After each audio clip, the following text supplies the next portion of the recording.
நேர்கள் அனைவரையும் ஜெயா பிளஸ் தொலைக்காட்சியினுடைய ஏனென்ற கேள்வி விவாத நிகழ்ச்சிக்காக நான் உங்கள் அனைவரையும் வரவேற்பதில் மிக்க மகிழ்ச்சி. இந்நிகழ்ச்சியில் துறை சார்ந்த ஆளுமைகளுடைய எண்ண ஓட்டங்களை இன்றைய தலைப்பில் நாம் மிக விரிவாக விவாதிப்பதற்காக அமர்ந்திருக்கிறோம். இது இந்திய தேசிய மற்றும் சர்வதேச தலைப்பினுடைய நாம் விவாதிக்குவதற்காக காத்திருக்கிறோம். உலகின் மிகப்பெரிய பொருளாதாரத்திலும் உலகின் மிகப்பெரிய சந்தையிலும் உலகின் மிகப்பெரிய இராணுவம் மற்றும் அணு ஆயுத நாடாக பார்க்கப்படுகிற ஒரு மாபெரும் ஜனநாயக நாடு இந்தியா. அதற்கு ஒப்புமை கொண்ட நாடாக அமெரிக்கா பார்க்கப்பட்டாலும் கலாச்சார பின்னணியும் பொதுமக்களின் வாழ்வியல், பொது ஊடக பார்வை, பொது சமூகத்தினுடைய தேவைகள் இரண்டுமே வித்தியாசப்பட்டவை. அப்படிப்பட்ட ஒரு நோக்கத்தில் கலாச்சாரம், பண்பாடு, ஆன்மீகம், யதார்த்த நிலைகளில் வாழும் இந்திய மக்கள் அமெரிக்காவினுடைய பொருளாதாரத்தோடு எவ்வாறு ஒருங்கிணைய போகிறார்கள் என்ற கேள்வியும் எழுகின்றது. சமீப காலமாக சமர் நடந்த போது இந்தியாவிற்கும் அமெரிக்காவிற்கும் எல்லையற்ற ஒரு நீண்டகால வர்த்தக போர் தொடங்கிவிட்டதாகவே நாம் அவதானிக்க முடிந்தது. ஆனால் இந்திய பாகிஸ்தானுக்கிடையே நடந்த போரில் நாளை தாக்குதல் வீரியமாக இருக்கும் என்று எண்ணிக்கொண்டிருந்த நேரத்தில் அது முழுமையாக ஓய்வு பெற்றது. எப்படியோ அப்படி ஒரு அரியாச் சூழ்நிலையில் இந்தியாவிற்கும் அமெரிக்காவுக்குமான அந்த உறவு சுமூக நிலை அடைந்தது. சமர் படுத்து துயில் கொண்ட ஒரு காட்சியும் கண்டோம். எனது நண்பர் என கெட்டிப்பிடிக்கின்ற பல படங்களை அவர் பதிவு செய்தார்.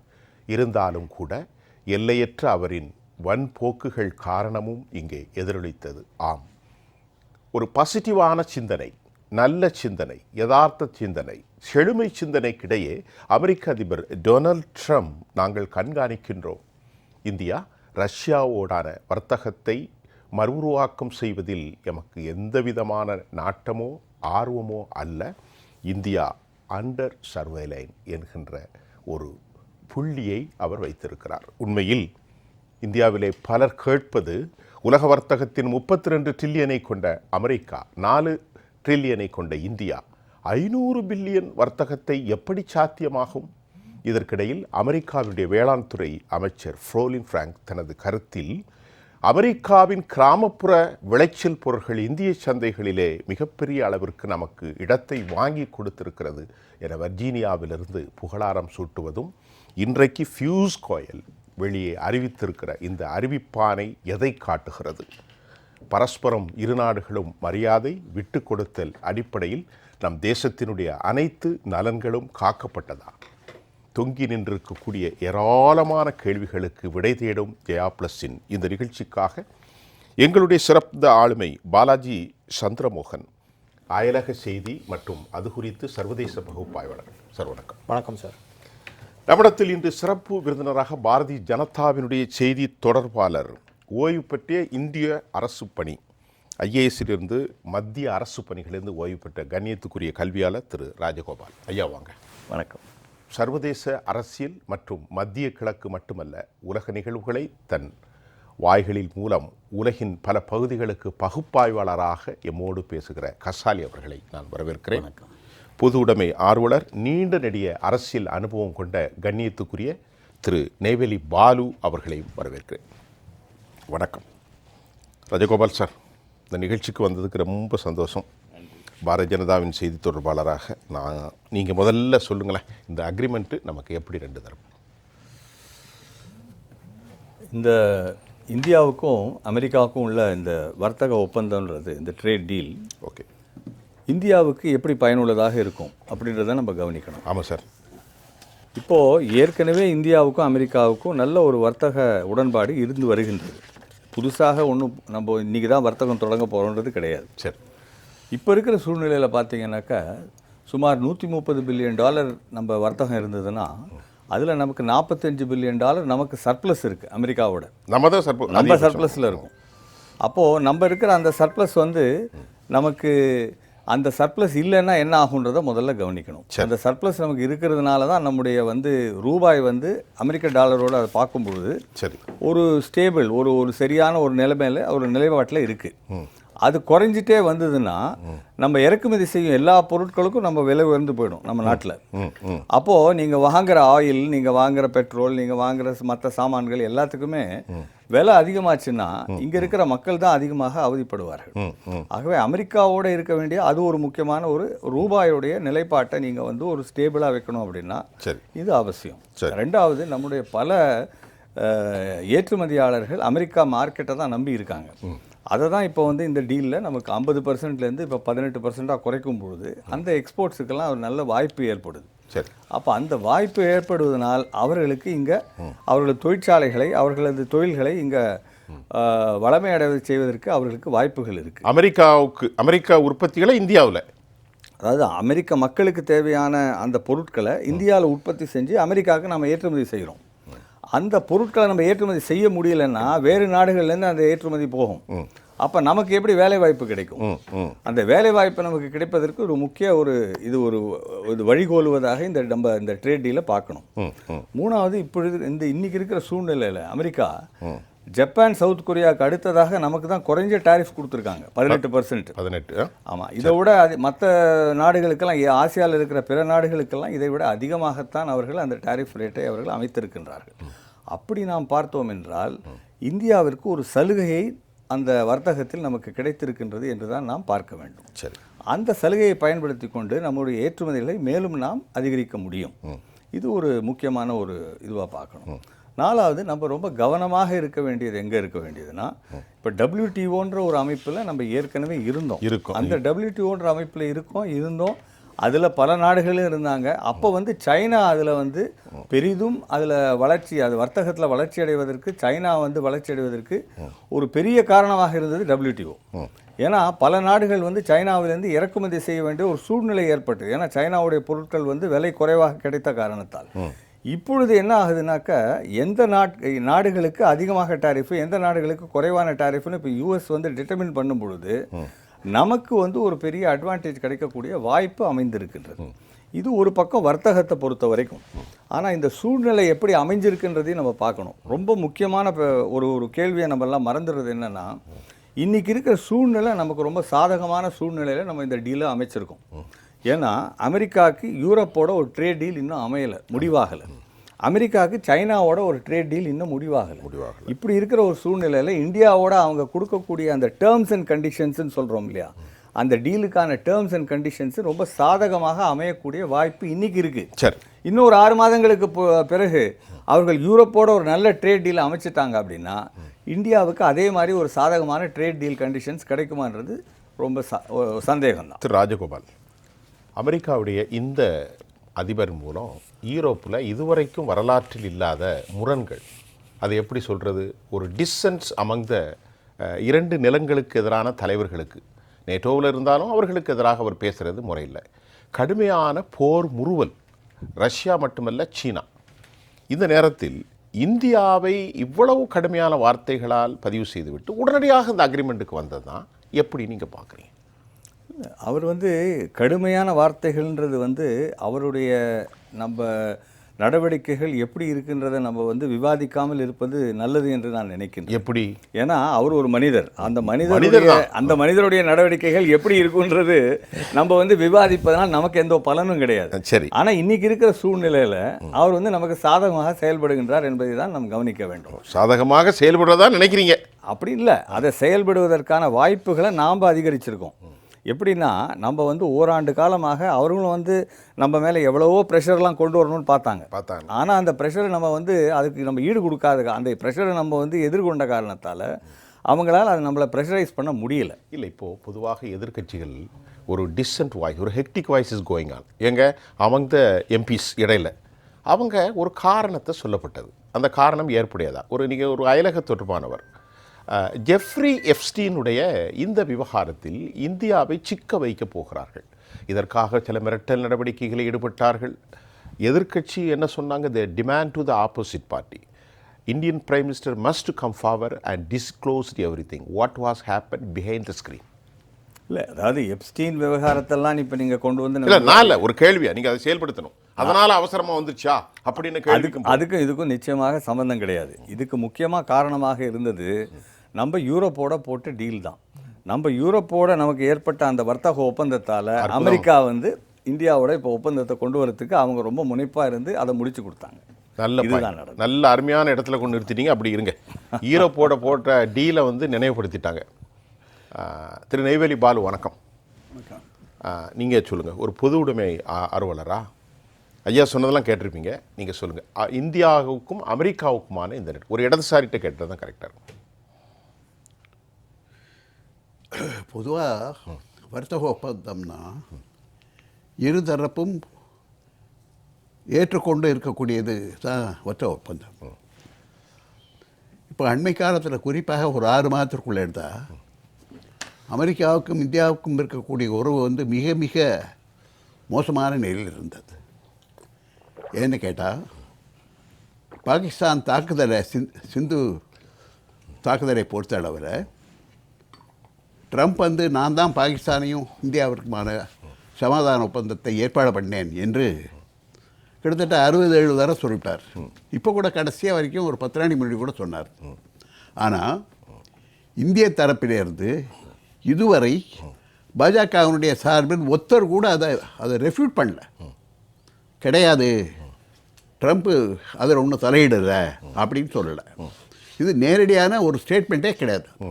மறைமுகமாக பேசுகிறாங்க, அங்கே பேசுகிறாங்க, இங்கே பேசுகிறாங்க, ட்ரம்ப்புக்கு அதுக்கு சம்மந்தம் இல்லை அப்படின்னு சொல்கிறாங்களே ஒழிய நியாயமான முறையில் வந்து ஒரு உலக நாடுகளில் அதுவும் குறிப்பாக வளர்ந்து வரக்கூடிய நாடுகளில் இந்தியா போன்ற ஒரு நாட்டை பற்றி அதில் ஏற்படக்கூடிய ஒரு போரில் வந்து நான் தான் அதில் சமாதானம் பண்ணி வச்சேன், சமரசம் பண்ணி வச்சேன் என்று ஒரு அமெரிக்க அதிபர் சொல்கிறாருன்னு சொன்னால் அந்த ஸ்டேட்மெண்ட் வந்து சரியாக தப்பாங்கிறத நேரடியாகவே சொல்லணும்.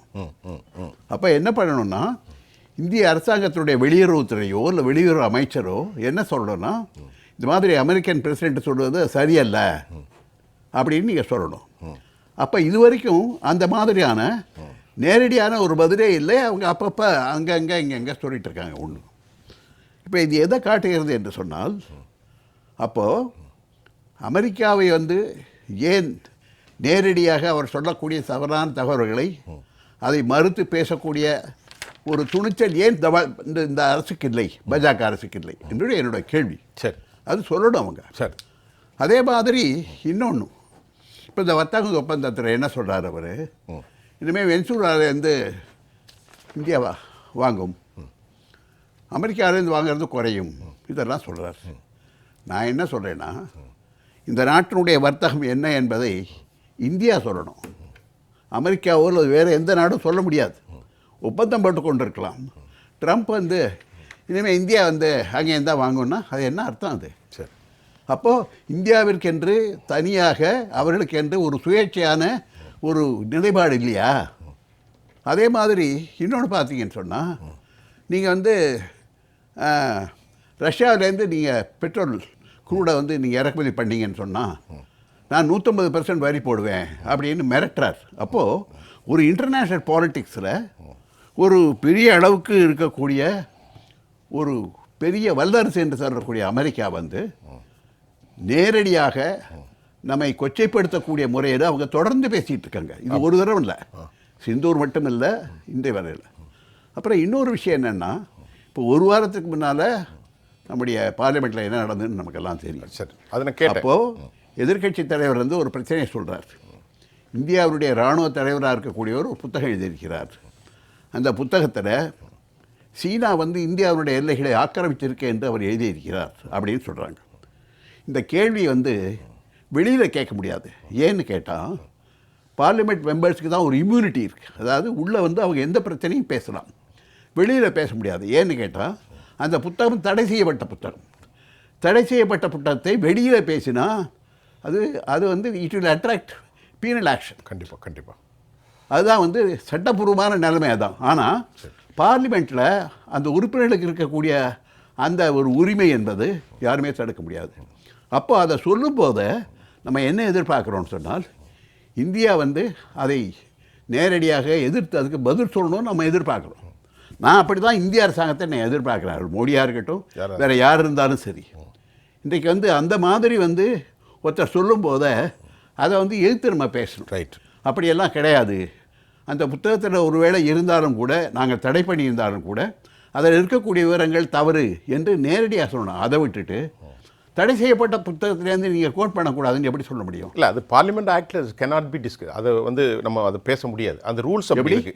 ஒரு அன்பப்ளிஷ்டாக, அதாவது வெளியிடப்படாத அதாவது பிரசுரிக்காத பண்ணலாம் தான் நான் சொல்கிறேன். நீங்கள் பண்ணலாம், பார்லிமெண்ட் ரூல் இல்லையே. இல்லை, பண்ணலாம்.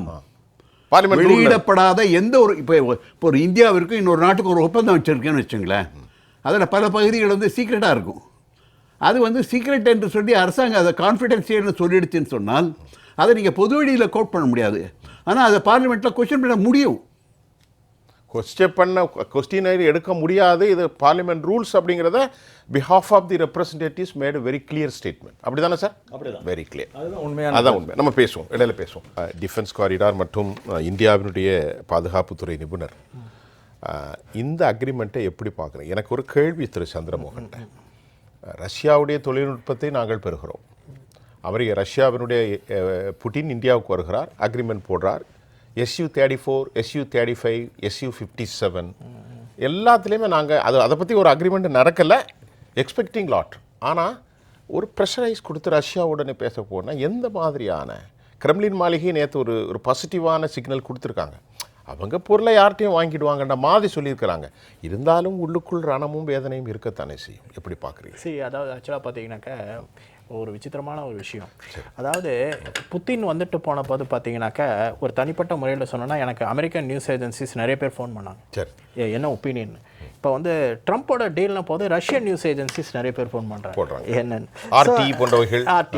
ஸோ ஆக்சுவலாக இதில் என்ன ஒரு விஷயத்துலன்னா, ஆக்சுவலாக உங்களுக்கு இதில் பார்க்க வேண்டிய இதுதான் பார்த்தீங்கன்னாக்கா நம்ம ராஜதந்திரத்தை காட்டணும். ஆனால் ராஜதந்திரத்தை காட்டுறதுக்கு பார்த்தீங்கன்னாக்கா நமக்கு ஃபோக்கஸ் எக்ஸ்டர்னலாக இருக்கும். ஆனால் இப்போ நிறைய இன்டர்னல் இஷ்யூஸ் போகிறதுனால எக்ஸ்டர்னலாக நம்மளால் ஃபோக்கஸ் பண்ண முடியல. சரி, இப்போ பார்த்தீங்கன்னாக்கா அதுக்கு தான் அந்த பார்லிமெண்ட் விஷயத்துக்கும் வருது. முதல்ல ஒரு விஷயத்தை தெரிஞ்சுக்கோங்க. இப்போ பார்த்தீங்கன்னாக்கா நம்ம அந்த ட்ரேட் அக்ரிமெண்ட் போடுறோமே, அந்த ட்ரேட் அக்ரிமெண்ட்னால என்ன பெனிஃபிட் அப்படின்னு கேட்டிங்கனாக்கா, வர்த்தகம்ங்கிறது முக்கியம் இல்லை. வர்த்தகம் ஏன் அவங்க ட்ரம்ப் திடீர்னு மாறிட்டார்? அவர் எவ்வளோ திடீர்னு 500%லாம் சொன்னார், இது இன்றைக்கி பார்த்தா திடீர்னு 18% தான் சொல்கிறார். அப்புறம் நாங்கள் எல்லாத்தையும் மாற்றிக்கிறோம் அப்படின்னு சொல்கிறாங்க. ஆக்சுவலாக ஒன்று சொல்லுவாங்களே, there are no free lunches in international politics. அதுதான் காரணம். ஏன்னா அவங்க பார்த்துட்டாங்க இந்தியா EUவோட ஃப்ரீ ட்ரேட் அக்ரிமெண்ட் போட்டிருக்காங்க. யூரோப்பியன் கமிஷன் வந்திருக்காங்க, யூகேவோட ஃப்ரீ ட்ரேட் போட்டுறாங்க, ஆஸ்திரேலியாவோட இருக்குது, நியூசிலாண்டோட இருக்குது. ஸோ அப்போ US பார்த்தீங்கன்னாக்கா இந்த கண்ட்ரீஸோட அவங்களுக்கு ட்ரேட் அக்ரிமெண்ட் உண்டு. அந்த ட்ரேட் அக்ரிமெண்ட்டோட அந்த செக்யூரிட்டி அரேஞ்ச்மெண்ட்ஸும் அவங்களுக்கு உண்டு இருக்குது. ஸோ இந்தியா இவங்க கூட க்ளோஸ் ஆகி ரஷ்யாவும் க்ளோஸ் ஆகிட்டோன்னா நம்ம தனிப்பட்ட முறையில் பாட்டிடுவோம். அதனால் என்ன பிரச்சனை அப்படின்னாக்கா, சைனாவை கண்டெயின் பண்ணணும். ஸோ சைனா கண்டெயின் பண்ணுறது போத் ட்ரேட் அண்ட் செக்யூரிட்டி ரெண்டுமே. சைனா தான் பார்த்தீங்கன்னாக்கா யூஎஸோட லார்ஜஸ்ட் சிங்கிள் ட்ரேடிங் பார்ட்னர். ஆனால் பார்த்தீங்கன்னாக்கா அங்கே இருக்கிற ஸ்ட்ராட்டஜிக் அலையன்சஸ் பார்த்தீங்கன்னாக்கா இண்டோ பசிபிக்லேயும் சரி, ஈவன் யூரோப்பியன் கண்ட்ரீஸ்லையும் சரி, அது வெரி மச் அகெயின்ஸ்ட் சைனா. அது யூஎஸோடைய இதில் இப்போ அவருக்கு ஞாபகமதி அதிகமாக இருக்கலாம், இல்லை ஞாபகமதி அதிகமாக இல்லாமல் இருக்கலாம். ட்ரம்ப்புக்கு அந்த இண்டோ பசிபிக் கமாண்டுன்னு கொண்டு வந்ததே அவருடைய பிரசிடென்சியில் தான். ஸோ அவரோட பிரசிடென்சியில் எதுக்காக இண்டோ பசிபிக் கொண்டு வாங்கினாக்கா, சைனாவுக்கு எதிராக தான் கொண்டு வந்தாங்க. ஏன் அவர் திடீர்னு மனம் மாறிட்டார்? எதனால் அவர் அந்த மனம் மாற்றத்துக்கு காரணமே இந்த நேட்டோ பார்த்தீங்கன்னாக்கா ரஷ்யா உக்ரைன் வாரில் ஈடுபட்ட போது, உக்ரைனை கேப்சர் பண்ணும்போது அவங்க யூரோப்புங்கிறது அவங்களுக்கு very important. Europe is the centre of the world. It was actually the center of the world and it is now the center of the world. Yes. அதில் எந்த சந்தேகமும் இல்லை. ஸோ அந்த யூரோப்பியன் பாலிடிக்ஸில் அவங்களுக்கு திரும்பி தான் ஆதிக்கத்தை செலுத்தணும். அவங்க தன்னை கையை விட்டு போச்சுன்னா அது அமெரிக்கன் செக்யூரிட்டிக்கு டைரெக்டாக ப்ராப்ளம்ஸ் ஏற்படும். அந்த காரணத்துக்காக தான் அவங்க பண்ணிக்கிறாங்க. They are ready to be flexible. இல்லாட்டாக்கா அவங்க பார்த்தீங்கன்னா இப்போ ட்ரம்ப் 6 மாதத்துக்கு முன்னாடி பேசுகிறத பார்த்தீங்கன்னாக்கா இன்றைக்கி பேசுகிறத பார்த்தீங்கன்னாக்கா ரெண்டுத்துக்கு வித்தியாசம் இருக்குது. இதில் பார்த்தீங்கன்னாக்கா அவர் சொல்கிற இந்தியாவுக்கும் யூஎஸ்க்கும் பியூஷ் கோயல் சார் கூட இப்போ பார்த்தீங்கன்னாக்கா யூஎஸ் பயந்தார், ஜெய்சங்கர் யூஎஸ் பயந்தாங்க. இந்த தடவை பிரைம் மினிஸ்டர் மோடி யூஎஸ் போக முடியல. பட் ஆனால் அவங்க டெலிஃபோனில் ட்ரம்ப்போட கான்வர்சேஷன் நடக்கிறது. மேபி நெக்ஸ்ட் இயர் பார்த்தீங்கன்னாக்கா குவாட் சம்மிட்டுக்கு அவங்க ட்ரம்ப் ஸ்டேட் விசிட்டுக்கு இந்தியாவுக்கு வரலாம். ஸோ எதனால் நடுப்பட்ட முதல்ல இந்த டிஸ்டர்பன்ஸ் வந்தது அப்படின்னு கேட்டிங்கன்னா, யூரோப் தான் major factor for disturbance. Yes, அவங்க பார்த்தீங்கன்னாக்கா யூரோப்பியன் எப்போ அது பைடன் அட்மினிஸ்ட்ரேஷன் பார்த்தீங்கன்னாக்கா அவங்க ரஷ்யா உக்ரைனை கேப்சர் பண்ணாங்க. ஸோ அந்த உக்ரைனை கேப்சர் பண்ணதுக்கப்புறம் அப்போ உக்ரைன் நேட்டோவில் இல்லை. நம்ம என்ன பண்ணோம் அப்படின்னு கேட்டிங்கனாக்கா, ரஷ்யாவுக்கும் ஆதரவாக இருந்தோம், உக்ரைனுக்கும் ஆதரவாக இருந்தோம். ஆனால் இன் பிரின்சிபல் நம்ம ஆதரவு அதிகமாக தெரிஞ்சோம் ரஷ்யா. இது ஒரு major disturbance between India and US. இதுதான் மேஜர் இஷ்யூ, வேறு எதுவுமே கிடையாது. மிச்சம் எல்லா விஷயத்திலையும் நம்ம வந்து ஃப்ரெண்ட்லியாக இருந்தோம். ஏன் வந்து டிஃபராக இருந்தோம்னா இதுதான் வந்து பார்த்தீங்கன்னாக்கா கோல்டு வார்லேயே அதே தான் நடந்தது. கோல்டு வாரில் என்ன நடந்ததுனாக்கா சோவியத் யூனியன் வந்து எப்போ வந்து ஈஸ்டர்ன் யூரோப்பை கேப்சர் பண்ணாங்களோ அதை வந்து நம்ம வந்து அதை மறுக்க முடியாது. ஏன்னா நமக்கு நம்மளுடைய இஷ்யூஸ் சோவியத் யூனியன் கேட்டது. அதே மாதிரி தான் பார்த்தீங்கன்னாக்கா இப்போ வந்து அமெரிக்கா வந்து பார்த்தீங்கன்னாக்கா மேஜர் ஒரு what one could say trading partner of India. இந்த ட்ரேடிங் பார்ட்னர் ஆஃப் இந்தியாவை தான் நம்ம வந்து பார்த்துட்டு உட்காந்துருக்கோம். அதில் எந்த சந்தேகமும் கிடையாது.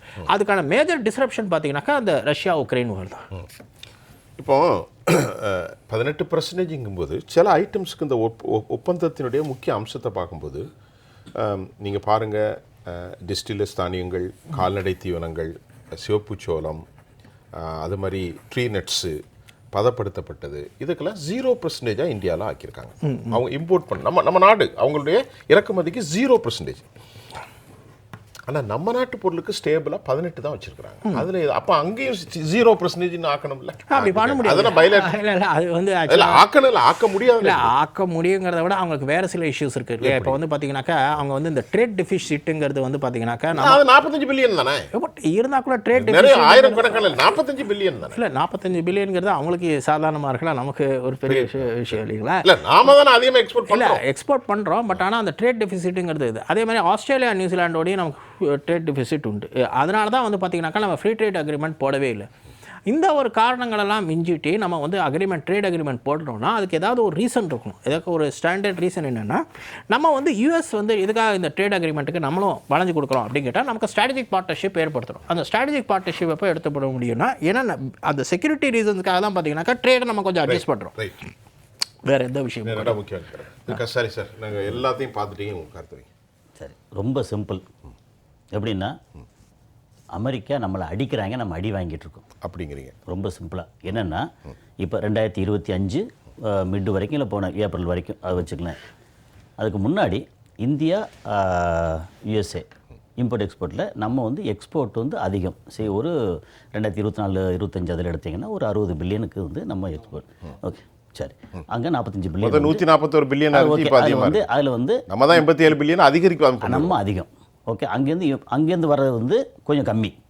ஓகே, அப்போ அங்கேருந்து வரும்போது நம்ம என்னென்ன மாதிரி டாரிஃப் இது அங்கே அமெரிக்காவோட குட்ஸுக்கு போட்டிருந்தோம்னா நார்மலாக ஒரு 17% சில ஐட்டங்களுக்கு. அக்ரிகல்ச்சர் ப்ராடக்ட்டுக்கு வந்து 39% போட்டோம். அங்கேருந்து இம்போர்ட்டட். அதே மாதிரி ஸ்பிரிட் அந்த மாதிரி ரொம்ப ரொம்ப லக்ஸுரி ஐட்டங்களுக்கு 150% போட்டோம். இந்தியா இம்போர்ட் பண்ணது. ஆமாம். Have you got of any evidence sir? அவர் சொல்றதுக்கு ஏதாவது தகவல் இருக்கா? 150% சொல்றாங்க. அது ஸ்பிரிட் அண்ட் லக்ஸுரி ஐட்டம்ஸ் அதுக்கு வந்து 150% போட்டோம். அப்புறம் அக்ரிகல்ச்சர் ப்ராடக்ட்டுக்கு வந்து 39% நம்ம போட்டோம்.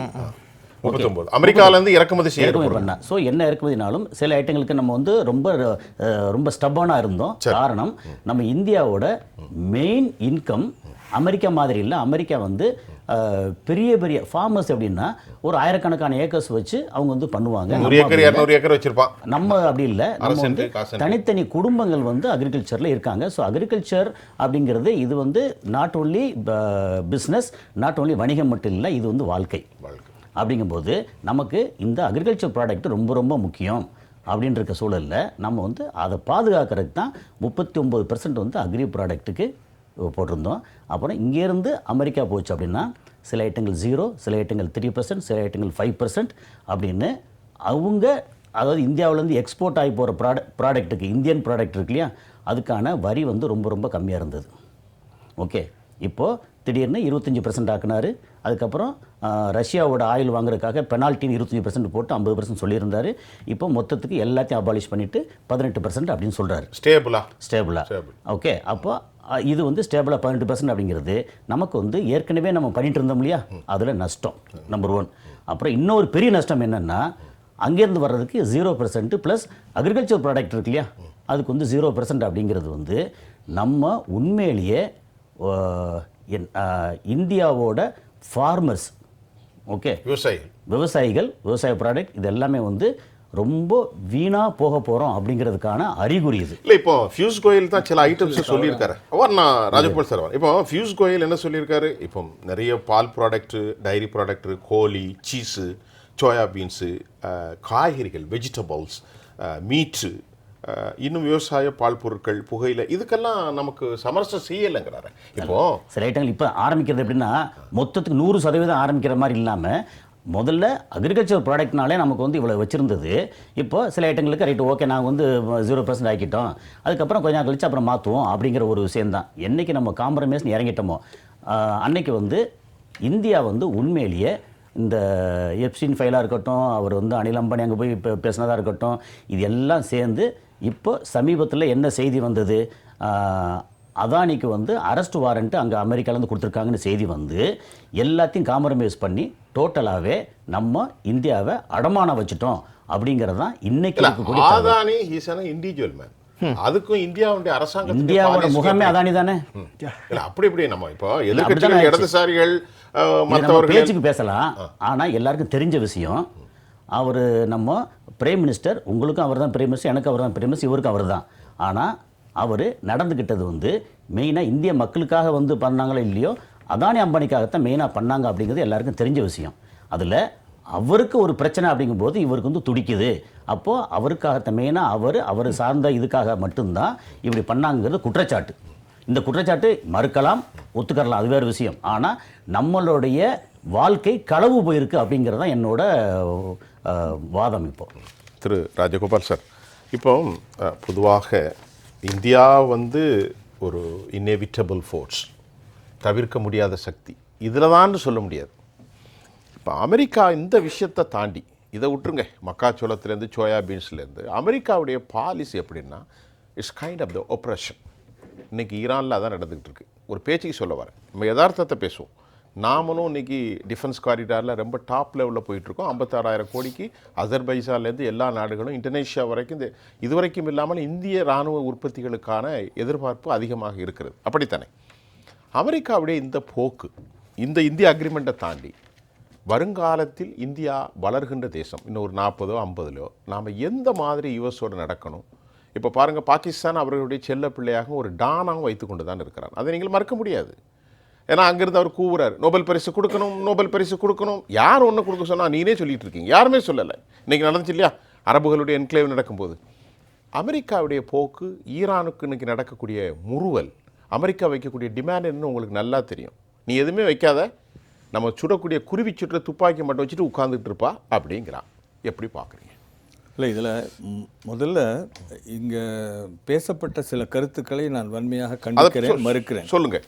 அதாவது அவங்க அடிக்கிறாங்க, நம்ம அடி வாங்கிட்டு இருக்கோன்றது மொத்தமாக தவறான கருத்து. சரி, அதாவது அமெரிக்கா எல்லா இடத்தையும் அடிச்சிட்டு இருக்காங்க, ஆனால் அடி வாங்காமல் இருக்கிற ஒரே நாடு இந்தியா தான். அவங்க மெக்சிகோவில் அடிக்கிறாங்க, அவங்க சவுத் அமெரிக்காவில் அடிக்கிறாங்க, அங்கே ரஷ்யாவில் அடிக்கிறாங்க, கிரீனில் அடிக்கிறாங்க, யூரோப் அடிக்கிறாங்க, எல்லாரும் அடிக்கிறாங்க, சைனாவை அடிக்கிறாங்க. ஆனால் நம்மளை மட்டும் அடிக்கலை. பேசியிருந்தது என்னத்தை பேசியிருந்தாங்க, நாங்கள் வந்து போரை வந்து நாங்கள் முடிவுக்கு கொண்டு வந்தோம்னு சொன்னாங்க. போரை நம்ம வந்து உடனே என்ன சொன்னோம், பாகிஸ்தான் எங்ககிட்ட வந்து சரண்டர் ஆகி வந்து கேட்டதுனால நாங்கள் வந்து ஏற்றுக்கொண்டு அந்த போரை முடித்தோம் அப்படின்னு நம்ம சொல்லிட்டோம். அது சொல்லியாச்சு. நம்ம அதுக்கு மேலே வந்து அவரை எதிர்த்து இவரை எதிர்த்து நம்ம சொல்ல வேண்டிய அவசியமே கிடையாது. அவர் ஒவ்வொரு கருத்துக்கும் நம்ம மறுப்பு தெரிவிக்க வேண்டிய அவசியம் கிடையாது. இப்போ சீனாவை எடுத்துக்கொள்ளுங்க, அவங்க சீனாவுக்கு எதிராக எவ்வளவோ கருத்துக்கள் சொல்லப்படுகின்றன. ஆனால் சீன பிரதமரோ சீன தலைவரோ எதுவுமே சொல்கிறது கிடையாது. அவங்க நடவடிக்கையின் மூலமாக அவங்க அதுக்கு பதில் கொடுக்குறாங்க. நம்மளும் நடவடிக்கையின் மூலமாக பதில் கொடுக்குறோம். நம்ம பாகிஸ்தானை நல்ல அடி கொடுத்துட்டோம் இந்த தடவை. அதுக்கப்புறம் பாகிஸ்தான் கெஞ்சி நம்மக்கிட்ட வந்தாங்க, ஆனால் அவங்களால ஒன்றும் செய்ய முடியல. அதுக்கு மேலே அதுக்கு அடுத்தது நீங்கள் பார்த்தீங்கன்னா எவ்வளவோ தவறான கருத்துக்கள் கூறப்படுகின்றன. நம்ம வந்து அமெரிக்கன் பிரசிடெண்ட் வந்து நம்ம மேலே ப்ரெஷர் கொடுக்குறாரு, பார்லிமெண்ட்டில் இருக்குது எப்ஸ்டீன் ஃபைல்ஸ், இதெல்லாம் வந்து இந்த வர்த்தகத்துக்கு இதுக்கும் சம்மந்தமே கிடையாது. இதை சொல்கிறது யார்? சாதாரணமான ஆட்கள் சொல்லலை, மிஸ்டர் காந்தி. அவருக்கு வந்து எந்த ஒரு அடிப்படை தன்மையும் இல்லாமல் பேசக்கூடிய வாய்ப்பு அவருக்கு திறமை அவருக்கு ஒருத்தருக்கு தான் இருக்குது. அவர் எந்த ஒரு அடிப்படை இதுவும் இல்லாமல் அவர் பேச முடியும். ஆனால் நான் வந்து இப்போ அவரை பற்றி பேசவோ இல்லை அந்த கருத்துக்களை வந்து மறுக்கணும்னு அவசியம். நான் பேசுறது வர்த்தகத்தை பற்றி. வர்த்தகம் இல்லை, நான் உங்கள்கிட்ட வச்ச கேள்வி பொதுவான ஒரு கேள்வி. நிச்சயமாக இப்போ அமெரிக்கான்றது வந்து ஒரு ஸ்ட்ராட்டஜிக் பார்ட்னர்னு நம்ம எடுக்கணும். எப்படி பார்க்குறோம் அப்படின்னா, நீங்கள் நம்ம இந்தியர்கள் பலர் அமெரிக்காவில் இப்போ குடிபெயர்ந்து அங்கே வாழ்கின்றார்கள். அது முதல்ல ஒன்று. ரெண்டாவது, பலர் இங்கிருந்து சென்று அங்கு படிக்க செல்கின்றார்கள். ரெண்டாவது. மூணாவது, உங்களுக்கு நம்ம ட்ரேடு டெஃபிசிட், நம்ம சைனா கிட்ட எவ்வளோ $100 பில்லியன் ட்ரேட் டெஃபிசிட், ஆனால் அமெரிக்கா கிட்ட இருக்கிறது சர்ப்ளஸ். நமக்கு சர்ப்ளஸ் இருந்தால் தான் வேறு இடத்துலேருந்து நம்மளால் இறக்குமதி செய்ய முடியும் வேறு பொருட்களை. எண்ணெய் இறக்குமதி நம்ம உபரியாக இருக்கிறோம். அந்த உபரி இருந்தால் தான் நமக்கு வேறு இடத்துல இறக்குமதி செய்ய முடியும். அந்த உபரியை கொடுக்கறது அமெரிக்கா. அதை நம்ம மறந்து விடக்கூடாது. நாளைக்கு சைனா நம்மளை வந்து ஒரு அச்சுறுத்தும் ஒரு சூழ்நிலையில் நம்ம யார்கிட்ட நம்ம உதவி நாட முடியும் அப்படின்னா அமெரிக்கா கிட்ட தான் போக முடியும். ஏன்னா ரஷ்யா வந்து நமக்கு அந்த சமயத்தில் உதவி செய்யுமான்றது சந்தேகம். ஏன்னா ரஷ்யாவும் சீனாவும் அவங்க நண்பர்கள் ஆகிவிட்ட காரணத்தால் சீனா நம்மை அச்சுறுத்தினால் உதவிக்காக நாம் நாடக்கூடிய நாடு அமெரிக்கா தான். அப்படி இருக்கிற ஒரு சூழ்நிலையும் இருக்குது. நாளைக்கு டெக்னாலஜி எடுத்திங்கன்னா, ஆர்டிஃபிஷியல் இன்டெலிஜென்ஸ் எடுத்திங்கன்னா, செமிகண்டக்டர் எடுத்திங்கன்னா, ரேரட்ஸ் எடுத்திங்கன்னா, இது எல்லாம் நம்ம அமெரிக்காவை நம்பி தான் இருக்க போகிறோம். இப்படி இருக்கிற ஒரு சூழ்நிலையில் நீங்கள் அமெரிக்காவை பகைச்சு என்ன ஒரு பலனை அடைய முடியும், அதை நம்ம கவனிக்கணும். முதல் பாயிண்ட். இது வர்த்தகத்தை பற்றி நம்ம பேசினா நல்லா இருக்கும்னு நினைக்கிறேன். ஏன்னா பலதரப்பட்ட வதந்திகள், பலதரப்பட்ட பேச்சுகள் இருக்கலாம். அதெல்லாம் மொத்தமாக அடிப்படையற்றவை. அதுக்கான தேவையான பதில்கள் அவங்களுக்கு அரசியல் ரீதியாக அவங்களுக்கு வழங்கப்படும். இப்போ அரசியல் பேசணுன்னாக்க இந்த 1 மணி நேரம் நிச்சயமாக நமக்கு போதாது. நான் அரசியல் பேசுவதற்கு நான் தயார். ஆனால் அரசியல் வந்து அடிப்படையே இல்லாத ஒரு அரசியலுக்கு நம்ம எப்படி பதில் கொடுக்க முடியும்? அப்போனா நீங்கள் சொல்கிறத பார்த்தீங்கன்னா நம்ம நாட்டினுடைய மக்களின் தரம், டெக்னாலஜி இப்போ பார்த்தீங்கன்னா டேட்டா சென்டர்ஸ் மட்டும் இல்லாமல் கிராஃபிக்ஸு, ஜிபியூஸ், பல டெக்னாலஜிஸ் நமக்கு அவங்க பண்ணி கொடுத்துருக்குறாங்க.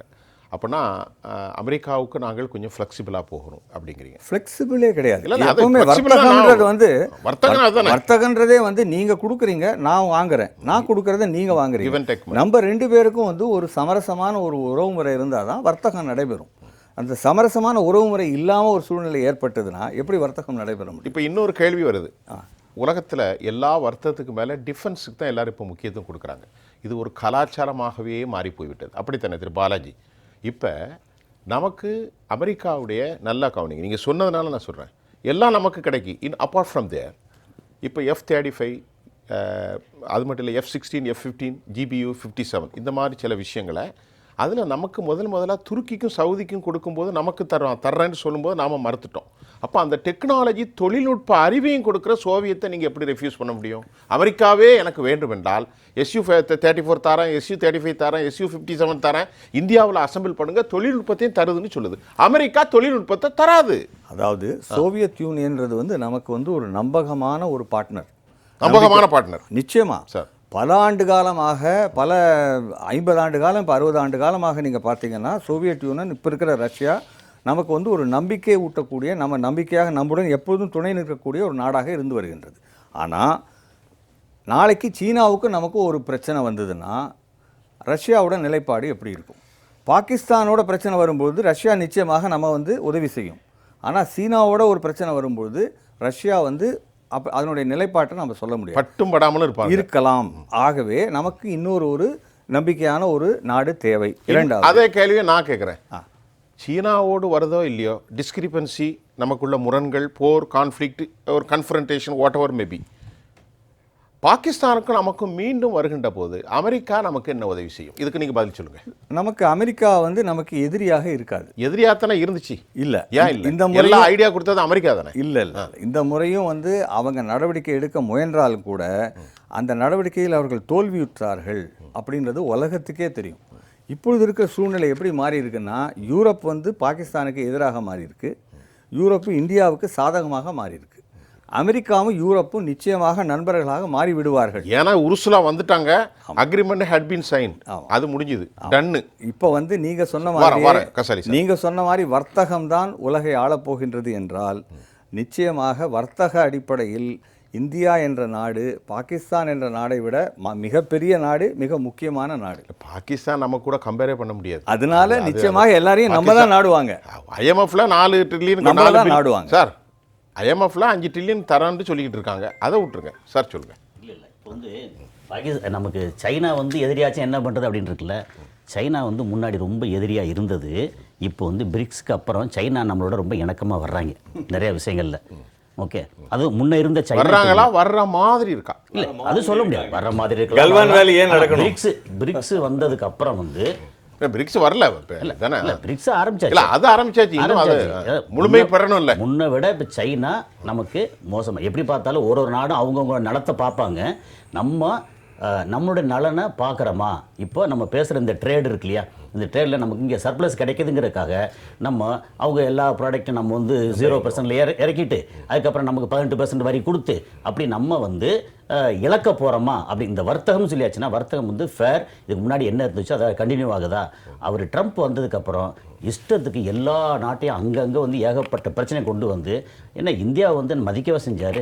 அப்போ கேட்டால் அங்கே ஈரான்ட்டு இது பண்ண நம்ம வந்து ஈரானில் வாங்கினோம் பெட்ரோலியம் வாங்காதுன்னு சொல்கிறாரு, இப்போ ரஷ்யாவில் வாங்காதுன்னு சொல்கிறாரு, அப்புறம் இதில் வெனிசுலாவில் வந்து வாங்கிக்கோ, முன்னாடி வந்து வெனிசுலாவில் வாங்கிட்டு இருந்தோம், அப்புறம் வாங்காதுன்னு சொல்லிட்டு இப்போ நீ வாங்கிக்கோ பரவாயில்ல அப்படின்னா வெனிசுலாவில் அவர் பண்ணியிருக்க விதம் வந்து மக்களோட அது ஜனநாயகத்துக்கு எதிரான விஷயம். அவர் பண்ணிவிட்டு இங்கே வாங்கிக்கங்கன்றாரு. அப்போது குவாலிட்டி ஆஃப் இது இருக்கு இல்லையா, அதோட க்ரூட் ஆயில் அது வந்து மற்ற சவுதியில் இருக்கிறத விட ரஷ்யாவை விட அங்கே குவாலிட்டி வந்து கம்மி. அது உண்மைதான். ஏன்னா அப்போ அதை நீ நிறையா வாங்கிக்கோ அப்படின்னு சொல்லியாச்சுன்னா அமெரிக்கா நம்மளை உத்தரவு போடுற இடத்துல இருக்காங்க, நம்ம தலையாட்டுற இடத்துல இருக்கோம் அப்படிங்கிறது தான். இதில் ட்ரேடில் நம்ம வந்து லாஸ் ஆகிருக்கோம் பிகாஸ் ஆஃப் டாரிஃப் அப்படிங்கிறதா. முன்னாடி இருந்த விட இப்போ டாரிஃப் வந்து நம்ம பொருட்களுக்கு வந்து அங்கே ஏற்றுமதி வரி நம்ம கட்டுறோம். அங்கேருந்து வர்றதுக்கு வந்து குறைய 50% இல்லை, முன்னாடி 3-5% இருந்துச்சு. நான் சொல்றேன் 3-5% எல்லாம் இருந்த நிலவே அப்படியே இருக்காது. உலகம் மாறிட்டே தான். உலகம் மாறி 50% நம்மளும் அதுக்கு தகுந்தாப்புல மாறிட்டு இருக்கோம். ஆனா ஒரு முக்கியமான பாயிண்ட் நம்ம ஏன் 0% போறோம். ஒரே ஒரு முக்கியமான பாயிண்ட் வந்து நண்பருக்கு சொல்ல விரும்புறேன். தமிழ்நாட்டுடைய எந்த ஒரு வேளாண்மை பொருளும் இந்த வர்த்தக டீலால இது வந்து எந்த ஒரு பாதிப்பும் ஏற்பட போவதில்லை. நான் பேசுறேன் இந்தியா பத்தி பேசணும்னா எந்த மாநிலத்துல எந்த பொருள் வந்து பாதிக்கப்படும் நான் பதில் கொடுக்குறேன் சார். இப்போ நம்ம அந்த வர்த்தகத்துல நம்ம பாத்தீங்கன்னா ஒரு 150 கிட்டத்தட்ட ஒரு $200 பில்லியன், அதாவது கிட்டத்தட்ட நம்ம பாத்தீங்கன்னா ஒரு 5.5 லட்சம் 6 லட்சம் கோடி வர்த்தகம். இதுல இப்போ நீங்க நான் கேட்குற திருப்பூர் டெக்ஸ்டைல்ஸ் இருக்கு, சூரத் இருக்கு, கோவையில் பம்ப்ஸ் இருக்கு, ஈரோடுடைய அனைத்து பொருட்களும், நாமக்கல் முட்டை வரைக்கும் அமெரிக்கா போகுது. சீ ஃபுட் அதெல்லாம் போகாம இருந்தது. இப்போ எல்லாமே பிசினஸ் ஆக போகுது. நமக்கு ஒரு 6-7 லட்சம் கோடி ஆகிட்டு இருக்குல்ல. இப்போ புதுசா ஏற்கனவே டேரிஃப் நிறுத்தி வச்சிருந்தாங்கல்ல. அதாவது எப்படின்னா நல்லா ஆகிட்டே இருக்கிறது திடீர்னு வந்து நிறுத்தி வச்சுட்டேன், அப்புறம் 50% ஆக்கிட்டேன், இப்போ வந்து 18% ஆகுது. முன்னாடி வந்து நான் என்ன சொல்றேன்னா நல்ல ஃபேர் டீலாக இருந்துச்சுன்னா அது கண்டினியூ ஆகணும். அது ஃபேர் டீல் இல்லை. இப்போ நம்ம போட்டது வந்து 0% ஏன் ஆக்கணும்? அதுக்கு ஒரு இல்ல 0% சில விஷயங்களுக்கு இருக்கும். ஓயம் இல்லாத பொருட்கள். சார் இப்போ ராஜகோபால் சார் அவர் கேட்குறாரு ஒரு கேள்வி. இன்னும் ஒரு நிமிஷம் ஏன் ஆக்கணும் நான் பதில் கொடுக்குறேன் சார். இப்போ ஒரு நிமிஷம். இப்போ நீங்க 0 ஆக்குனீங்க, அப்ப எங்களுக்கு சில பொருளுக்கு 0 ஆக்கணும்ல. நிச்சயமா இருக்கு. அது இருக்கு. அது பியூஷ் கோயில் இதுல இல்லையே. இருக்கு. அதாவது நீங்க சொல்லுங்களேன் என்ன பொருளுக்கு. நான் சொல்றது வந்து இப்போ முடிவு செய்யப்பட்டிருக்கின்றது வந்து ஒரு ஃப்ரேம் ஒர்க் தான். இன்னும் டீல் வந்து முடிவா ஃபுல்லா ஆகல. இது வந்து நம்மலாம் ஒரு வந்திருக்கிற சில தகவல்களின் அடிப்படையில் பேசிட்டு இருக்கோம். ஆனால் இப்போ உடனடியாக நமக்கு கிடைக்கக்கூடிய நிவாரணம் என்னன்னா அந்த 18% தான் உடனடியாக நடைபெறக்கூடிய நிவாரணம். உடனே நம்ம ஆரம்பிச்சிடலாம். ஆமாம். அப்போ நம்மளுடைய தோல் ஏற்றுமதி, நம்முடைய இது ஆடைகள் ஏற்றுமதி, ஜுவல்லரி, நம்முடைய ஜவுளி ஏற்றுமதி, டெக்ஸ்டைல், நம்முடைய ஜெம்ஸ் அண்ட் ஜுவல்லரி ஏற்றுமதி, இதெல்லாம் உடனடியாக நடைபெற போகின்றது. இதெல்லாம் 6 மாதமா ஏற்கனவே நடந்து கொண்டு தான் இருந்தது. 6 மாதமா இல்லாம இருந்தது. 6 மாதமா இல்லாம இருந்தது. இப்ப நடைபெறும். இது சமாதானம் இல்ல கசாலி சார். இது நமக்கு ஒரு ஓரளவுக்கு சூழ்நிலையை மாத்திரும் இல்லைங்க. அதாவது எப்படின்னா நமக்கு ஒரு கதவை அடைச்சா வேற என்ன பண்ணுறது, சர்ப்ளஸ் இருந்துச்சு இல்லையா, நம்ம வந்து வேற எங்கெங்கன்னு சொல்லி அதாவது அமெரிக்காவை மட்டும் வந்து இந்த மாதிரி நம்பிட்டு இல்லாம வேற என்ன பண்ண முடியும்னு. இப்போ ஒருவேளை அமெரிக்கா வந்து கதவை திறக்கவே இல்லைன்னு வச்சுக்கோங்க, நம்ம என்ன பண்ணி பட்னியாக நடந்துருவோமா? அப்போ நமக்கு ஒரு விஷயம் வந்து வீடாக இருந்தாலும் நாடாக இருந்தாலும் ஒன்று தானே. அப்போ நமக்கு வந்து ஒரு கதவை அடைச்சிட்டாங்க, அமெரிக்கா அடைச்சிட்டாங்க, நம்ம என்ன செஞ்சிருப்போம்? வேற என்ன பண்ணிப்போம்? நம்ம ப்ரொடக்ஷனை வந்து இப்போ நம்ம உருசுலா இந்தியாவுக்கு வந்திருக்காங்க, அக்ரிமெண்ட் பண்ணிருக்காங்களே. சரி, அப்புறம் நமக்கு என்ன இந்தியா நடவடிக்கை எடுத்துட்டு நம்ம நான் சொல்ற ஒரு இப்போ நடவடிக்கை எடுத்துட்டு இருக்கோம். எடுத்தாச்சு இல்ல எடுத்தாச்சு. இப்போ அமெரிக்காவோட அப்படி எடுத்ததுக்கு அப்புறமும் அமெரிக்காவோட வந்து அங்கே இம்போர்ட்டுக்கு 0%, எக்ஸ்போர்ட்டுக்கு 18% ஏன் ஒத்துக்கிறோம்? ஒத்துக்கல. நம்ம இன்னும் ஃபைனல் டீல் முடியல. ஃபைனல் டீல் முடியல. அதாவது ஃபார்மா ப்ராடக்ட்ஸ் டீல் வந்து பேசிக் ஒன்னு வந்திருக்குல. இப்போ நமக்கு 0%னா அங்கே 0% வரணும், நமக்கு அங்க 18% அங்க இருந்து இங்க வரைக்கும் 18% மினிமம் வேணும்ல. ஃபார்மா ப்ராடக்ட்ஸ் எல்லாம் 0 தான் வர போகுது. இல்ல இப்போ ஒரு சின்ன கேள்வி சார். இப்போ ஒரு கரெக்டான பதில் இல்லங்கிறது தான். இல்ல கரெக்டான பதில் உங்களுக்கு டீல் முடிய போது தான் தெரியும். டீல் முடியல. இப்போ நம்ம பேசிட்டு இருக்கிற அந்த 0%ன்றதெல்லாம் கூட பேச்சு தான். இல்ல இன்னும் எதுவும் முடியல. இப்போ இந்த உரைகளை கேட்டீங்க, நீங்க உங்களுடைய நிறைவு கருத்தை வைங்க. இந்த அமெரிக்கா இந்தியாவினுடைய இந்த விவகாரம் பிரைம் மினிஸ்டர் எடுத்திருக்கிறது ஒரு பாசிட்டிவ் சிக்னலாக பார்க்குறீங்களா? அதாவதுங்க ஒரு கண்ட்ரி வந்து சரி அது பெரிய நாடாக இருக்கலாம், சின்ன நாடாக இருக்கலாம், அது வேறு விஷயம். ரைட். ஆனால் இப்போ நான் விளைவிக்கக்கூடிய ஒரு பொருளை, உற்பத்தி செய்யக்கூடிய பொருளை நான் யாருக்கு விற்கணும் என்பதோ அதற்கு நான் என்ன டேக்ஸ் பண்ணுவேங்கிறத நான் தான் டிசைட் பண்ணணும். உண்மைதான். வாங்குறவன் டிசைட் பண்ண முடியாது. சரி. அது வந்து டிஸ்ட்ரஸ் சேல். இப்போ உதாரணமாக தக்காளி விற்கக்கூடிய விவசாயி இருக்கான் இல்லையா, அவன் வந்து 8 ரூபாய்க்கு விற்கிறான் அங்கே இருக்கிற ஹோல்சேலருக்கு. இங்கே வந்து நம்ம மாம்பழத்துலேயும் இல்லைன்னா டி நகர்லேயும் 60 ரூபாய்க்கு விற்கிறான் அந்த 8 ரூபாய்க்கு வாங்கின தக்காளி. ஆனால் அந்த விவசாயியுடைய நிலைமை என்ன அப்படின்னு சொன்னீங்கன்னா, அதை 8 ரூபாய்க்காவது விற்றா தான் அவனுக்கு குறைஞ்சபட்சம் அந்த கூலியாவது கட்டும். உண்மைதான், உண்மை. அந்த மாதிரி அதனால தான் பல இடங்களில் என்ன நடந்ததுன்னு சொன்னால், குறிப்பாக இந்த தக்காளியை பொறுத்தளவில் நான் திண்டுக்கல்லில் போய் அவருடைய ஹோல்சேல் மார்க்கெட்டை நான் பார்த்துருக்கேன். அங்கே என்ன சொல்கிறாங்கன்னா, நான் கேட்டேன் முதல் நாள் அன்றைக்கி நான் வந்து மாம்பழத்தில் போய் வாங்குகிறேன், அன்றைக்கி வந்து 40 ரூபா தக்காளின்னு வாங்குகிறேன். அப்போ நான் மறுநாள் காலையில் அங்கே இரவோடு நான் ட்ரெயினை பிடிச்சிட்டு காலையில் போனேன். அப்படி வாக்கிங் போகும்போது அந்த இடத்துல ஒரு ஜங்ஷன் வந்து எல்லாமே வச்சு ஏலம் போடுறாங்க. அங்கே ஒரு விவசாயியை கேட்டேன், எவ்வளோக்கு நீங்கள் தக்காளி கொடுக்குறீங்க? அவர் சொன்னார், 8 ரூபாய்க்கு மேலே எந்த காலத்துலேயும் வாங்கினது இல்லைங்க அப்படின்னாரு. இல்லை அங்கே 40 ரூபா விற்கிறாங்களே, அதெல்லாம் எங்களுக்கு தெரியாது சார், எங்களுக்கு 8 ரூபாய்க்கு மேலே இல்லை. அப்புறம் அடுத்த மாதம் என்ன நடந்ததுன்னா, அந்த 8 ரூபாயை விட குறைச்சி 5 ரூபா கேட்குறாங்க. ஆமாம் ஆமாம். அப்போ அவங்க என்ன பண்ணாங்கன்னா, 5 ரூபா தான் எங்களுக்கு பறிக்கக்கூடிய கூலி கூட கட்டுப்படி ஆகாது அப்படின்னு சொல்லிட்டு மாட்டை விட்டு மேய்ச்சாங்க. எவ்வளோ தூரம் பார்த்தோம், அது நிறைய நடந்துட்டே இருக்கு. இந்த மாதிரியாக இந்த ஒரு உற்பத்தி பொருளை செய்யக்கூடியவனுக்கு அவனுக்கு வந்து உள்ள அந்த உரிமையை மறுக்கக்கூடியது அல்லது அவனுடைய வறுமையான நிலையை பயன்படுத்திக் கொள்வது என்பது அது ரொம்ப ரொம்ப மோசமான ஒரு விலை. அதாவது செல்லர்ஸ் மார்க்கெட்டு பையர்ஸ் மார்க்கெட்டு 2 இருக்குது.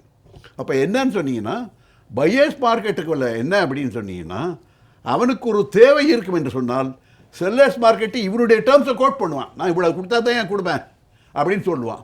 ஆனால் இன்றைக்கி என்ன நடந்திருக்குன்னா, இந்த ஒப்பந்தத்தில் அமெரிக்காவிலேருந்து இறக்குமதி ஆகக்கூடிய பொருட்களுக்கு 0 டேக்ஸு யார் சொல்கிறாங்க?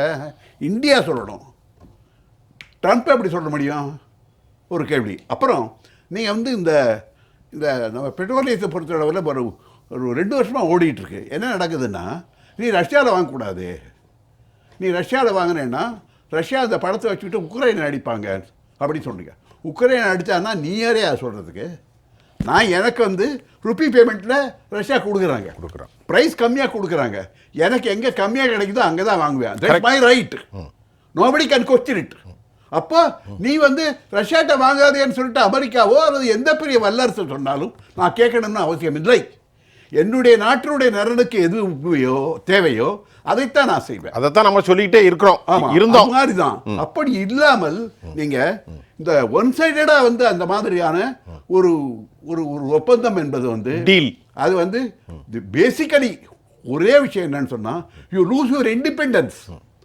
உன்னுடைய சுயாட்சி தன்மையை, உங்களுக்கு இருக்கக்கூடிய அந்த உரிமையை அது விட்டு கொடுப்பது அல்லது அது வந்து எடுத்துக்கொள்ள அனுமதிப்பது என்பதுதான் அது அர்த்தம். சாவரின், நம்முடைய சாவரின் இறையாண்மை கொண்ட இந்த ஒப்பந்தத்தை பொறுத்த அளவில் அதில் வந்து இப்போ நம்முடைய இறக்குமதி பண்ணக்கூடிய பொருட்களுக்கு அமெரிக்கா வந்து அல்லது அமெரிக்காவோ ஃபார் தட் மேட்டர் எந்த கண்ட்ரியோ நமக்கு சப்ளை பண்ணுறாங்கன்னா அவங்க இவ்வளோதான் நீங்கள் கொடுக்கணும்னு சொல்லிட்டு அவங்க விலையோ அல்லது டேக்ஸோ நிர்ணயிப்பாங்க. அதே மாதிரி நம்ம நாட்டிலேருந்து ஒரு பொருளை ஏற்றுமதி பண்ணும்போது நம்ம அரசாங்கம் அதுக்கு என்ன டேக்ஸ் போடலாங்கிறத நம்ம அரசாங்கமும் இங்கே ப்ரொடியூசர் தான் முடிவு பண்ணணும். அதை வந்து வாங்கக்கூடிய முடிவு பண்ண முடியாது. ஏன்னா ஹி ஹாஸ் நோ ரைட். அப்படி பண்ணோன்னு சொன்னால் அதனுடைய அது வந்து நீங்கள் தன்மையே மாறி போயிடுது. அதாவது ஒரு ஒப்பந்தம் என்று சொன்னால் என்ன எடுத்தோம்னா 2 தரப்புக்கும் ஈக்குவலாக இருக்கணும். பேலன்ஸ். அப்போ நீங்கள் அந்த நெகோஷியேட்டிங் டேபிளில் வரும்போது அந்த விற்கிறவங்களும் சரி வாங்குறவங்களும் சரி, நான் இவ்வளோதான் கொடுத்தேன், அப்படி தான் கொடுப்பேன் அப்படின்னு விற்கிறவன் சொல்லிட்டான்னா வாங்குறவனுக்கு ரொம்ப அத்தியாவசிய தேவை இருந்ததுன்னா வாங்கிக்குவான். அதே மாதிரி ஒரு பொருளை வந்து இன்றைக்கி அமெரிக்கா நமக்கு விற்கிதுன்னு சொன்னால் இந்த விலை கொடுத்தா தான் வாங்கிக்கன்னு சொல்லக்கூடிய கண்டிஷன் போடக்கூடிய ரைட்டு யார்கிட்ட இருக்குன்னா வாங்கக்கூடியவனுக்கு இருக்குது, பர்ச்சேஸ் பண்ணுறவனுக்கு தான் இருக்குது. ஆனால் இந்தியா வந்து எங்களுடைய பொருளுக்கு 0 டேக்ஸ் தான் போடணும்னு சொல்லிட்டு அதை விற்கிறவன் சொல்ல முடியாது. அதை ட்ரம்ப் சொல்கிறாரு. அதே மாதிரி இன்னொன்று, நான் இந்த பெட்ரோலியம் விஷயத்தில் நான் சொன்னேன், உக்ரைனில் நீங்கள் வாங்கினா ரஷ்யாட்ட நீங்கள் க்ரூடு வாங்கினீங்கன்னு சொன்னால் அந்த பணத்தை வச்சுட்டு ரஷ்யா வந்து உக்ரைனை தாக்கும், அவங்களுக்கு வந்து எதிரியாக போகணும். இதை நீ யார் சொல்கிறது? ரைட், நான் கேட்குறேன். ஆனால் உக்ரைனுக்கு நீ ஆயுதத்தை சப்ளை பண்ணிவிட்டு இந்த பக்கம் வந்து நீ ரஷ்யாவில் வந்து வாங்கக்கூடாதுன்னு சொல்கிறதுக்கு what right that America has got? Okay okay. இறுதி சார் ரொம்ப விஷயமா சொல்லிருக்கோம், அதுக்கு நீங்கள் பதில் சொல்லணும். எல்லாம் சரி தான், டேக்ஸு ஜீரோலாம் சரி, நம்மளை வாங்கக்கூடாதுன்னு சொல்ல நீ என்ன ரைட் இருக்கு? இல்லை அது வந்து ராங். அதுதான் வந்து ஆக்சுவலாக பார்த்தீங்கன்னாக்கா there is always something called strategic autonomy, strategic partnership and strategic alliance. இப்போ வந்து பார்த்தீங்கன்னா நம்மளது வந்து அமெரிக்காவோட வந்து strategic partnership, not strategic alliance. ஸ்ட்ராட்டஜிக் அலையன்ஸ்னால் ஒரு விஷயத்தை பைண்ட் பண்ணும், புரிஞ்சுதா? நமக்கு வந்து அந்த ஃப்ளெக்சிபிலிட்டி கொடுத்தவருக்கு அதான் ஸ்ட்ராட்டஜிக் பார்ட்னர்ஷிப். அதுலேயே தான் ட்ரேட்லேயும் அதே மாதிரி தான். நமக்கு இப்போ சைனாவோட ட்ரேட் பண்ணக்கூடாதுன்னு அமெரிக்கா சொல்ல முடியாது. ஆனால் நம்ம வந்து பார்த்தீங்கன்னாக்கா நமக்கு வந்து லார்ஜஸ்ட் ட்ரேடிங் பார்ட்னர் பார்த்தீங்கன்னா இன்னும் சைனா தான். பட் சைனாவோட நமக்கு ரொம்ப நல்ல சுமூகமான உறவு இருக்கா? ட்ரேடு வேறு, செக்யூரிட்டி வேறு. அது வேறு, செக்யூரிட்டி டிஃபென்ஸ் வேறு, அது வேறு, இது வேறு. இன்னொரு ஒரு விஷயம் ஆக்சுவலாக சொல்ல போனால் சில விஷயங்களில் வந்து ஆக்சுவலாக நான் வந்து ஆஸ் அ டிஃபென்ஸ் அனாலிசிஸ்ட் நான் சில விஷயங்கள் சொல்லி ஆகணும். இப்போ வந்து பார்த்தீங்கன்னாக்கா அவங்க சொல்கிற நிறைய கான்செப்ட்ஸில் வந்து பார்த்தீங்கன்னாக்கா ரஷ்யாவை வந்து சைனாவோட ஹெல்ப் பண்ணாது அப்படிங்கிற கான்செப்டே முதல்ல ஃபண்டமெண்டலி ராங். ஏன்னா எஸ்எஸ்பிஎன் டெக்னாலஜி நமக்கு கொடுக்குறது யார்? ரஷ்யா தான் கொடுக்குறாங்க. அப்போ அவங்களுக்கு தெரியாத எஸ்எஸ்பிஎன் டெக்னாலஜி யாருக்கு எதிராக? பாகிஸ்தானுக்கு எதிராக எஸ்எஸ்பிஎன் சார். இது வந்து ஒரு பேசிக் திங்ஸ். எஸ்எஸ்பிஎன்ஸ் கொடுக்கறது வந்து நமக்கு சைனாவுக்கு எதிராக நியூக்ளியர் டிட்டரன்ஸ்க்காக தான். சுகாய் 50 சுகாய் கொடுக்கறது பார்த்தீங்கன்னாக்கா அதுவும் வந்து பார்த்தீங்கன்னாக்கா எவ்ரிபடி நோஸ் இட். பிரம்மோஸ் பார்த்தீங்கன்னாக்கா against knows it. Open secret தானே இது பெரிய இது கிடையாது. ஸோ அதனால் வந்து ரஷ்யாவுக்கு தெரியும், அவங்க வந்து ரஷ்யாவுக்கும் சைனாவுக்குமே சரியான ஒரு அண்டர்ஸ்டாண்டிங் கிடையாது. அவங்கள வந்து பார்த்தீங்கன்னாக்கா கோல்டு வாரில் வந்து ஃபஸ்ட்டு சைனா வந்து ரஷ்யாவை சப்போர்ட் பண்ணாங்க, அதுக்கப்புறம் பார்த்தீங்கன்னா அமெரிக்கா பக்கம் போயிட்டாங்க. அதுக்கப்புறம் கோல்டு வார் முடிஞ்சதுக்கப்புறம் அவங்க வந்து அவங்க இன்னமும் டைலமாலே இருக்காங்க ரஷ்யாவில். இப்போ வந்து சென்ட்ரல் ஏஷியாவில் அவங்க ரெண்டு பேருக்கும் பிரச்சனை இருக்குது. இந்த பிரிக்ஸ்ன்னு யாரும் சொன்னாங்க. எப்படி சார் பிரிக்ஸுங்கிறது ஒரு trade bloc sir, it's not a security bloc. பிரிக்ஸுங்கிறது ஒரு ட்ரேட் பிளாக். நம்ம வந்து பார்த்தீங்கன்னாக்கா ட்ரேட் வேறு, செக்யூரிட்டி வேறு. ஃப்ரெஞ்சுக்கும் ஜெர்மனிக்கும் பார்த்தீங்கன்னாக்கா ஃபர்ஸ்ட் வேர்ல்டு வார்க்கு முன்னாடி லார்ஜஸ்ட் ட்ரேடிங் பார்ட்டிங் அவங்க ரெண்டு பேரும் எப்படி அடிச்சினாங்க? ஜெர்மனிக்கும் சோவியத் யூனியனுக்கும் பார்த்தீங்கன்னாக்கா லார்ஜஸ்ட் ட்ரேடிங் பார்ட்னர் இருந்தது. ஆனால் அவங்க ரெண்டு பேருக்கும் சண்டை வரலையா? ட்ரேடுக்கும் செக்யூரிட்டிக்கும் சம்மந்தமே கிடையாது. They are two completely explicit issue. இப்போ ஒரே ஒரு கேள்வி, இப்போ என்னன்னா, இப்போ திரு பாலு சொன்ன மாதிரி நாங்கள் ஒரு பெரிய நாடு, we have a sovereign right. அதை நீங்கள் பண்ணிட்டு நான் எப்படி ஹவு ஷுட் தே நான் ஐ கேன் ஃபைண்டிங் எங்கே கம்மியாக இருக்கோ மார்க்கெட்டில் இந்த ப்ராடக்ட் 2 ரூபா நான் 3 ரூபா தான் வாங்குவேன். That is actually the sovereignty வண்டியில் இன்னொரு விஷயமும் இருக்குது. I have to actually also say this. அவங்க வந்து பார்லிமெண்ட்டை பற்றி பேசுகிறாங்க. பார்லிமெண்ட்டில் வந்து இந்த ட்ரேட் அக்ரிமெண்ட்டு இருக்குது. அது வந்து நம்ம வந்து பார்த்தீங்கன்னாக்கா இந்த இந்தியன் கான்ஸ்டியூஷனில் வெரி கிளியராக ஒரு விஷயத்தை வந்து கரெக்டாக பண்ணியிருக்காங்க. அவங்க என்ன பண்ணியிருக்காங்கனாக்கா லெகிஸ்லேட்டிவ்க்கு எக்ஸிக்யூட்டிவ்க்கு நம்ம ஸ்ப்ளிட் பண்ணிவிட்டு வந்து ட்ரேடு, அதாவது ட்ரீட்டி அக்ரிமெண்ட் போகிறது வந்து பார்லிமெண்ட்டோட ரேட்டிஃபிகேஷன் நமக்கு தேவையில்லை அப்படிங்கிறத ரொம்ப கிளியராக சொல்லியிருக்காங்க.